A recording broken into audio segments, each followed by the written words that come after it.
வணக்கம். நாம் தமிழர் கட்சி ஆட்சி வரைவில் அண்ணன் சீமான் தலைமையில் ஆட்சி அமையும் போது என்னென்ன செய்வார், என்னென்ன செயல்பாடுகள் அவருடைய ஆட்சி காலத்தில் இருக்கும் அப்படிங்கிறத சில தலைப்புகளின் கீழே ஏற்கனவே பல காணொலிகள் பேசிட்டேன்.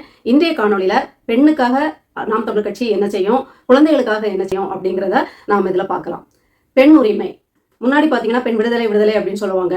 அண்ணன் சீமான் அவர்களுக்கு அந்த பெண் விடுதலை அப்படிங்கிற வார்த்தையில உடன்பாடே கிடையாது. ஏன்னா என்னைக்கு ஒரு தாய் ஒரு குழந்தையை பிரசவிக்கிறாளோ அன்றைக்கே அந்த குழந்தைக்கு, அது பெண்ணாக இருந்தாலும் சரி ஆணாக இருந்தாலும் சரி, அந்த வயிற்றுக்குள் இருக்கும் ஒரு சூழ்நிலையிலிருந்து விடுதலை ஆகி தான் இந்த உலகத்துல பிரசவிக்கப்படுகிறாள். அன்னைக்கே அவளுக்கோ அவனுக்கோ விடுதலை கிடைச்சிருச்சு. இதுல புதுசா யாரும் விடுதலையை வாங்கி பாக்கெட்ல போட்டு வைக்கல. அவங்களுக்கு வந்து பிடுங்கி நாம விடுதலையாகி அபிச்சிட்டா பறக்கிறதுக்கு அப்படிங்கிற ஒரு எண்ணத்தினால பெண் விடுதலைங்கிறது வேண்டியதில்லை. பெண்ணுக்கான உரிமையை அவங்க எடுத்துக்கிற விதத்துல அமைஞ்சாலே போதும், அது யாருக்கு பாக்கெட்டுக்குள்ளேயும் இல்லை அப்படிங்கிற மாதிரி அண்ணன் வந்து சீமான் இதை தெளிவா சொல்லியிருக்காரு.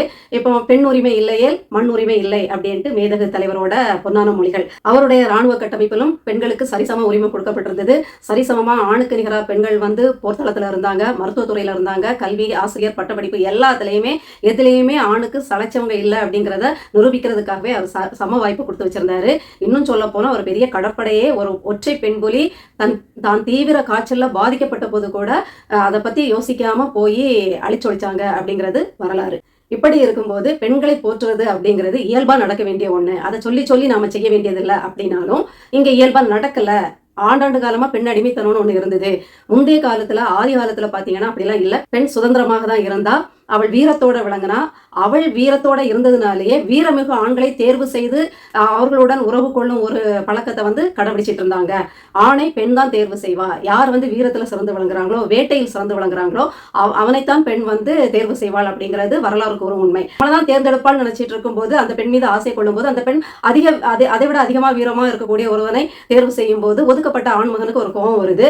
அப்போ பெண்ணை வந்து அந்த தேர்வு செய்யும் படியிலிருந்து விளக்கணும், தேர்வுங்கிறது நம்ம கையில வரணும் அப்படிங்கிற ஒரு எண்ணத்துலதான் இந்த ஒதுக்கப்பட்ட, அதாவது தேர்வு செய்ய முடியாமல் இயலாமையில் வருந்துகின்ற இந்த ஆண் கூட்டம் வந்து சேர்ந்தே பெண்களை மெதுவாக அவருடைய சுதந்திரத்தை பறிச்சாங்க அப்படின்னு தான் சொல்லணும். அதாவது பிரசவ காலம் வரும்போது நீ வீட்டிலே இருந்துக்கோ, ரொம்ப உண்மையிலே உடல் உபாதை, உடல் தளர்ச்சி, உடல் இயலாமையெல்லாம் இருக்கும். இதை அவங்க சாதகமா பயன்படுத்திக்கிட்டாங்க. இந்த காலகட்டங்களை, பாலூட்டும் காலகட்டங்களை, மாதவிடாய் காலகட்டங்களை இதெல்லாம் பயன்படுத்தி நீ அப்ப இது உட்காரு, நான் வேட்டைக்கு போயிட்டு வரேன், நான் வேலைக்கு போயிட்டு வரேன் அப்படின்ட்டு தன்னுடைய ஆதிக்க மனப்பக்குவத்தை மெதுமெதுவாக அக்கறை காட்டுவது போல் செலுத்தி தான் அந்த ஆணாதிக்கம்னு ஒரு சமூகம் உருவாச்சு அப்படிங்கிறதையும் நான் வரலாறுகள் படிச்சு தெரிஞ்சிருக்கேன். இன்னும் பெண்கள் பாதிக்கப்பட்டு இருக்காங்களான்னு பாத்தீங்கன்னா இன்னும் பெண்கள், குழந்தைகள் பாதிக்கப்பட்டு தான் இருக்காங்க. அதில் எப்படியெல்லாம் என்னுடைய ஆட்சி காலத்துல களைவேன் அப்படிங்கிறத அண்ணன் சீமான் இதுல சொல்றாங்க. முதலாவது வந்து பெண் வந்து ஒரு சுமையே கிடையாது, அவள் ஒரு சுகம் நீங்க நினைக்கணும். பெண்ணை நம்ம போற்றணும். ஆதி தெய்வங்கள் எல்லாமே பெண் உருவத்துல தான் இருக்காங்க. அவருடைய பெயர்கள் எல்லாமே பெண் பெயர்களா தான் இருக்கு. அப்போ பெண் ஒரு காலத்துல போற்றப்படத்தக்கவளா தான் இருந்திருக்கா. ஏன் நீங்க அதை வந்து அடிமைத்தனத்துக்கு கொண்டு வந்தீங்க அப்படிங்கிற கேள்விகளை எழுப்பி அவங்க வந்து இப்ப சுமையா நினைச்சு ஒரு பல ஆண்டுகளுக்கு முன்னாடி பாத்தீங்கன்னா ஒரு 50-60 வருடங்களுக்கு முன்னாடி பார்த்தீங்கன்னா பெண் சிசு கொலை பரவலா இருந்தது. பெண்ணை வந்து அவங்க பெண்ணா பாரமா நினைச்சாங்க. காரணம் வரதட்சணை கொடுமை, அவள் படும் பாடு, சமூகத்தில் அவளுக்கு இருக்கக்கூடிய அந்தஸ்து குறைவு, இது எல்லாத்தையும் பார்த்துக்கிட்டு நாம ஒரு பெண்ணை பெற்று அதோட வாழ்க்கையை நாம ஏன் கெடுக்கணும் அப்படின்ட்டு ஆண்மேல் ஒரு பற்று கொண்டு பெண் சிசுன்னு தெரிஞ்சாலே கலைச்சிக்கிட்டு இருந்தாங்க. இல்ல பிறந்த பிறகு கள்ளிப்பால் ஊற்றி கொடுத்து கொல்லக்கூடிய அவல நிலைகள்லாம் இருந்தது. இன்னைக்கு அந்த நிலைகள் முற்றிலும் மாறாட்டாலும் ஒரு 80 விழுக்காடு மாறிதான் போயிருக்கு. இருந்தாலும் அங்கொன்றும் இங்கொன்றுமாக வந்து பெண் சிசு கொலைகள் நடந்துட்டு தான் இருக்கு. அதனால பெண்களை வந்து நம்ம பாரமா நினைக்க வேண்டியதில்லை. அவங்க வந்து நமக்கு பொக்கிஷம், நம்முடைய புதையல். அவங்க பெண்கள் வீட்டின் கண்கள், அப்ப நாட்டின் கண்களும் அவங்கதான். அதனால அவங்கள பாரமா நினைக்க கூடாது. அவங்கள வந்து நம்முடைய பொக்கிஷமா நினைச்சு இந்த சிசு கொலைகளை வந்து முற்றிலுமாக, அதாவது என்னுடைய ஆட்சி காலத்துல அப்படி ஒண்ணு கேள்விப்படவே முடியாது. அந்த பாலினம் சொல்றது தவறுங்கிற சட்டம் இருக்கிறது உண்மைதான். அதை நான் வந்து கடுமையாக செயல்படுத்துவேன். அந்த மாதிரி செய்வோர் மீது கடும் தண்டனை நான் வந்து, அதாவது கடும் நடவடிக்கை எடுத்து தண்டனை கொடுப்பேன் அப்படிங்கிறத சொல்றாரு. அடுத்தது பாத்தீங்கன்னா வரதட்சணை கொடுமையில சாகக்கூடிய விகிதாச்சாரங்களும் இருக்கு. இப்ப கொஞ்சம் குறைவாக தென்பட்டாலும் அங்கொன்றும் இங்கொன்றுமா கேள்விப்பட்டாலும் நடக்கதான் செய்யுது. ஒரு பெரிய பணக்கார வீட்டுல இருந்து திருமணமாகி போன இடத்துல கூட வரதட்சணை, கோடிக்கணக்கில் கொண்டு போன வீட்டுல கூட இது குறைவு அப்படின்ட்டு வரதட்சணை கொடுமை நடந்ததா சமீபத்துல பிரபலமான ஒரு பெண் நடந்தது உண்டு. இப்படி இவர்களுக்கு எப்படின்னா கிராமங்கள்ல பொருளாதார பின்புலத்துல வந்து ரொம்ப பின்தங்கிய பெண்கள் வாழ்க்கப்பட்டு போகும்போது இந்த சிக்கல்கள் அங்கொன்றும் இங்கொன்றும் இருந்துட்டு தான் இருக்கு. ஆனா முந்தைய காலகட்டத்துல இது பயங்கரமான ஒரு தாக்கத்தை ஏற்படுத்திச்சு அப்படின்னு தான் சொல்லணும். அதாவது நாளிதழை திறந்தாலே வரதட்சணை கொடுமையால பெண் எரித்து கொலை, மாமியார் வந்து இது என்னது கேஸ் ஸ்டவை பற்ற வைத்து கொண்டுட்டாங்க, இல்லை புருஷன் வந்து அப்படி பண்ணி கொண்டுட்டான், மலையில தள்ளி விட்டுட்டான், இப்படிங்கிற வந்து ஒரு படுபயங்கரமான செய்திகள்லாம் கேள்விப்பட்டுட்டு இருந்தோம். அப்போ அண்ணன் சீமான் என்ன சொல்றாங்கன்னா, இந்த வரதட்சணை அப்படிங்கிற பேருக்கே அங்கே இடம் இருக்காது. ஏன்னா பெண் தான் உங்களுக்கு பெரிய சீதனமே, அந்த பெரிய சீதனத்தை நீங்க வச்சு போட்டுடுமே தவிர அவ பின்னாடி என்ன கொண்டு வரா வரிசையா அப்படிங்கிறத பாக்குறது ஒரு தப்பான ஒரு கண்ணோட்டம். அதனால அதையே நான் வந்து கடும் தண்டனைக்குள்ளாக்குவேன் அப்படிங்கிறத சொல்றாரு. அதுக்கப்புறம் பார்த்தீங்கன்னா கல்வி கூடங்கள்ல விழிப்புணர்வை ஏற்படுத்துவேன். ஆணும் பெண்ணும் வந்து ஒண்ணுதான், இங்க எந்த ஒரு பாலின வேறுபாடும் கிடையாது, ஆணுக்கு நிகராக உங்களுக்கும் வந்து தன்னம்பிக்கை, தன்பலம், பேராற்றல் எல்லாமே இருக்கு, உங்களுக்குள்ள ஒரு தாழ்வு மனப்பான்மையோ எதுவுமே தேவையில்லை, உங்கள் நடை உடை பாவனை எல்லாத்தையுமே தீர்மானிக்கிற ஒரு உரிமை உங்களுக்கு இருக்கு அப்படிங்கிற விழிப்புணர்வுகளை எல்லாம் நான் கல்வி காலத்திலேயே கொடுத்துருவேன். பெண்ணை வந்து சிறு குழந்தை பருவத்திலேயே தன்னம்பிக்கையோட கூடிய ஒரு பாதுகாப்பான ஒரு வாழ்வை அமைத்துக் கொள்ளக்கூடிய அனைத்து திராணியையும் நான் கற்றுக் கொடுத்துருவேன் அப்படிங்கிறத சொல்றாரு.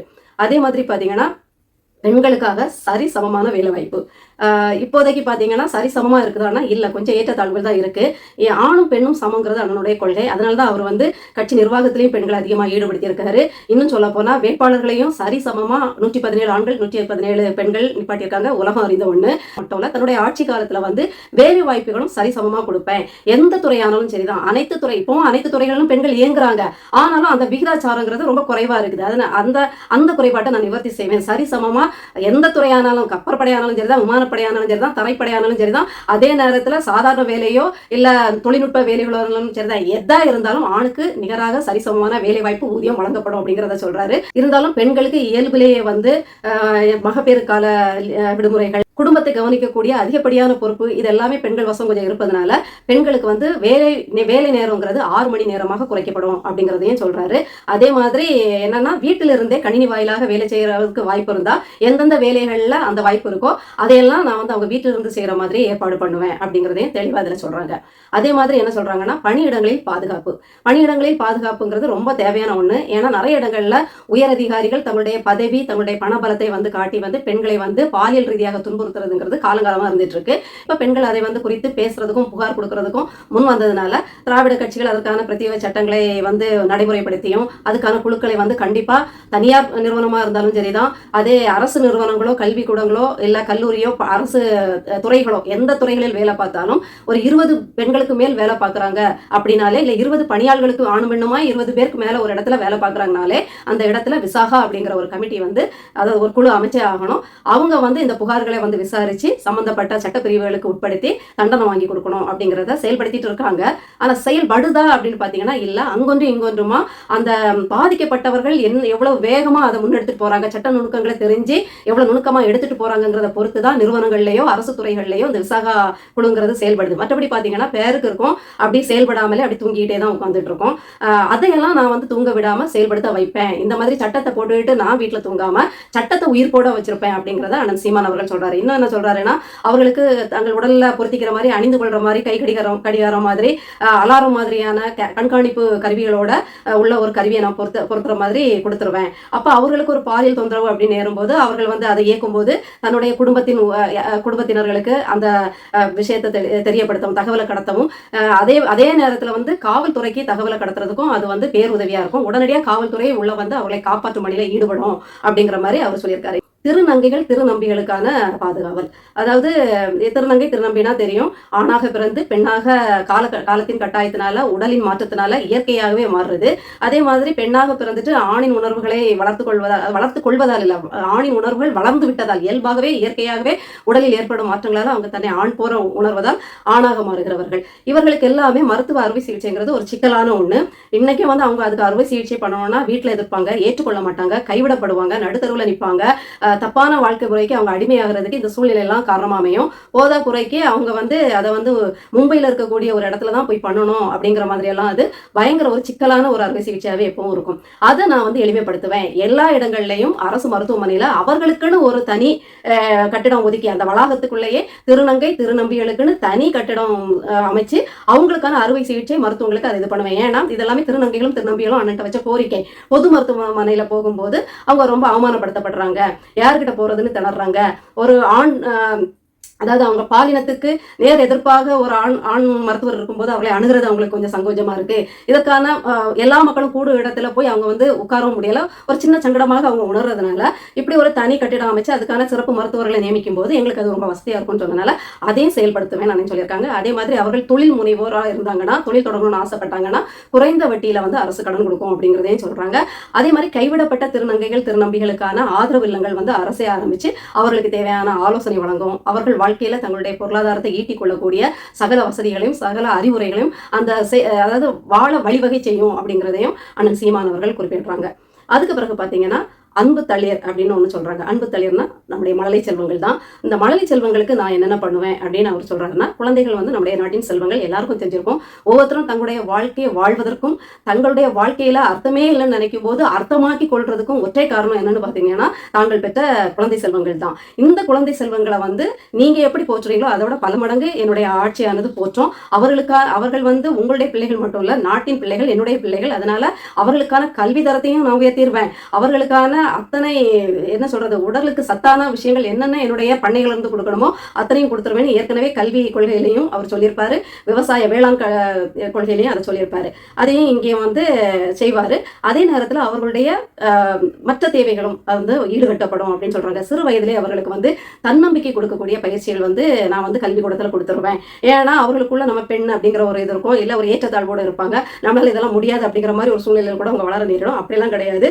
தன்னம்பிக்கையோட இந்த உலகத்தை எதிர்கொள்றது எப்படி, எல்லாரையும் சமாளிக்கிறது எப்படி, வாழ்க்கையை நம்ம வந்து திறம்பட கையாள்வது எப்படி, வாழ்க்கை சிறப்பாக வாழ்வது எப்படிங்கிறத சிறு வயதிலே பல ஆலோசனை அறிவுரை வழங்குதல் மூலமாகவும் இசை, நாடகம், இயல், இன்னும் வந்து அவர்களுக்கு பிடித்தமான கலைகள் மூலமாகவே அவர்களுக்கு வந்து அதை சொல்லிக் கொடுக்குற விதமா அவர்களுக்கு ஒரு சிறப்பான ஒரு தளத்தை நான் வந்து ஏற்படுத்தி கொடுத்துருவேன் அப்படிங்கிறத சொல்றாரு.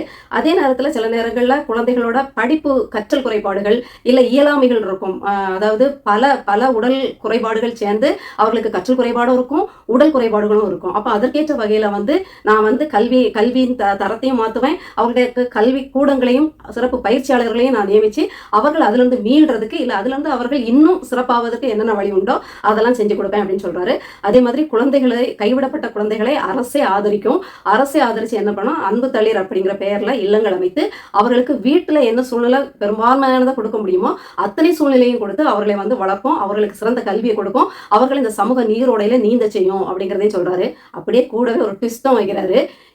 அதாவது எப்படி நான் அன்பு தளிர்னு ஒன்று வச்சிருவேங்கிறதுக்காக நீங்க பாட்டுக்கு இஷ்டத்துக்கு பெற்றோர் வந்து கடனேன்னு பெற்றுக்கிட்டு எந்த ஒரு பொறுப்புணர்வும் இல்லாம தான் தோண்டித்தனமா குழந்தைகளை வந்து பராமரிக்காம கைவிட்டீங்கன்னா உங்களுடைய சலுகைகள் பறிக்கப்படும், உங்களுடைய குடும்ப அட்டை வந்து ரத்து செய்யப்படும், உங்களுக்கான அரசு சார்ந்த எந்த சலுகைகளும் காண்பிக்கப்பட மாட்டாது.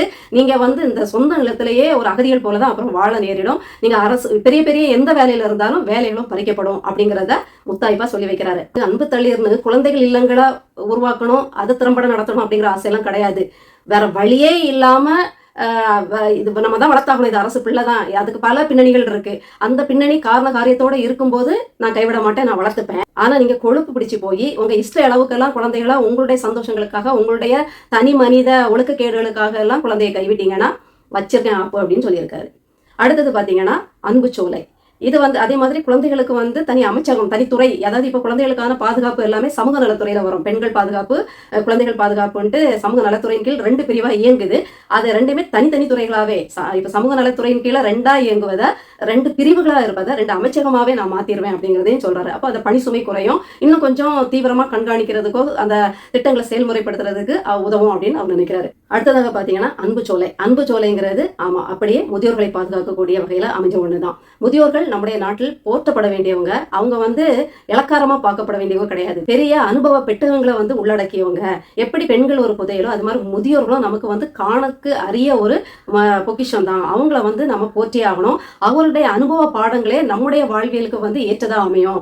அதனால அவர்களுக்கான அத்தனை வசதிகளையும் என்னுடைய ஆட்சி காலத்துல நான் செஞ்சு கொடுத்துருவேன். மருத்துவமானாலும் சரிதான், அவர்களுக்கான பிற வசதிகளானாலும் சரிதான், சின்ன சின்ன தொழில்கள் செய்யணும்னாலும் சரிதான். அதான் ஆட்டுப்பண்ணை, மாட்டுப்பண்ணை, விவசாயம்னு ஏகப்பட்ட வேலைகள் அண்ணன் செய்யும் போது அதுல முதியோர்கள் தங்களாலான உட்கார்ந்துகிட்டே பெட்டி முடையிறது, ஓலம் முடையிறது, வீட்டை அலங்கரிக்கும் பொருட்களை வந்து விவசாய பொருட்கள் எல்லாம் செய்யறது, முதியோர்கள் உட்கார்ந்த இடத்துல ஒரு சின்ன 1 மணி நேரம் 3 மணி நேரம் மட்டுமே செலவழிச்சு அவங்களுடைய நேரத்தை போக்குறதுக்கு ஏற்ற வேலைகளே நிறைய இருக்கு. இது மாதிரி திட்டங்களுக்கு கூட முதியோர்களுக்கு வந்து நான் செயல்படுத்துவேன்.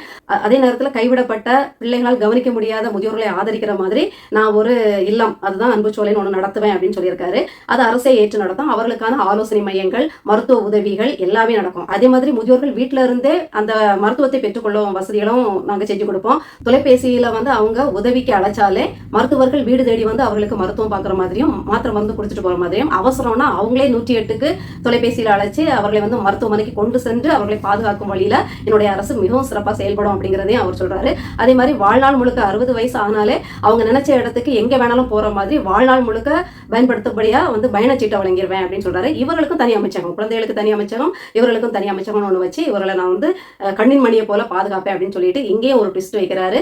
பெற்றோரை இதே மாதிரி கொழுப்பு பிடிச்சி பொண்டாட்டிக்கு பிடிக்கல, என் பிள்ளைங்களுக்கு பிடிக்கல, இல்லை எனக்கே பிடிக்கல, அம்மா வந்து சும்மா இருக்காங்க இப்போ, அதனால எனக்கு வேண்டாம் அப்படிங்கிற மாதிரி நீங்க ஒதுக்கி தள்ளினீங்கன்னா, தெனவெடுத்து போய் நீங்க கைவிட்டீங்கன்னா உங்களுடைய சலுகைகளும் பறிக்கப்படும். நீங்க பெரிய உயர் அதிகாரியாவே இருந்தாலும் உங்களுடைய வேலை பறிக்கப்படும். உங்களுடைய சான்றிதழ்கள்லாம் செல்லா காசு ஆக்கிடுவேன் அப்படிங்கிற மாதிரி, அப்புறம் மூட்டை தூக்கி தான் உழைக்கணும் அப்படிங்கிறதையும் தெளிவா அன்னை இதில் சொல்லியிருக்காங்க. இப்படி பெண்களுக்காகவும் குழந்தைகளுக்காகவும் முதியோர்களுக்காகவும் ஒரு சிறப்பான திட்டங்களை வந்து அன்னை வந்து அழகா தன்னுடைய ஆட்சி வரைவில் சொல்லியிருக்காரு. இப்பேற்பட்ட கனவுகளை சுமக்கின்ற அண்ணன் சீமான் அவர்களுடைய கனவுகளை நீங்க இன்னும் காலில் போட்டு மிதிச்சுட்டு இதெல்லாம் ஒரு கனவா, சும்மா ஏதோ பேசிக்கிட்டே போறோம் அப்படின்னு நினைச்சீங்கன்னா, நீங்க ஒரு வாய்ப்பை கொடுக்குற வரைக்கும் அவர் பேசிக்கிட்டே தான் இருக்க முடியும். என்னைக்கு நீங்க வாய்ப்பு கொடுக்குறீங்களோ அன்னைக்கு தான் அவர் இதெல்லாம் செயல்படுத்தவும் முடியும். அதனால 2026 தேர்தலில் தவறாம நாம் தமிழர் கட்சி விவசாயி சின்னத்துக்கு வாக்களிங்க.